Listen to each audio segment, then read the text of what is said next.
Mən boşanmaq istəyirəm. Hə, yenə nə oldu? Niyə boşanmaq istəyirsən? Görmürsən, boşananlar hamısı xoşbəxtdirlər. Boşananlar xoşbəxtdirlər? Kim dedi bunu sənə?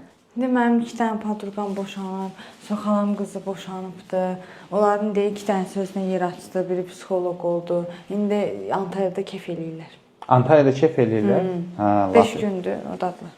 5 gündür. Hə, 5 gün orada olacaqlar da. Hə, 5 gün orada olacaqlar. İldə neçə gün var? 265. 265. Ay sağ ol. Elə bu ağılla ailələri dağıdırsınız. İldə 365 gün var. 365-dən 5 əyləncə günü çıxsaq, yəni 5 dəfə baseynə girib çıxacaqlar. Mənim öz ailəmlərində kef edəcəklər. 365-dən 5 gün çıxana nə qədər qalır? 170. 170. Ay sağ ol. Kəşke Azərbaycan kişilərini uşaq vaxtdan tərbiyə edəndə namus deyib beynimizi aparmayıb, namusla yanaşı, yəni mənəvi dəyərlərlə yanaşı qadınlarda ağıl da axtarmalı olduqlarımızı bizə öyrədərdilər. Bəlkə də bu günlərə düşməzdik. Sən elə bilirsən ki, onlar 5 gün kef edirlər və hamı xoşbəxtdir.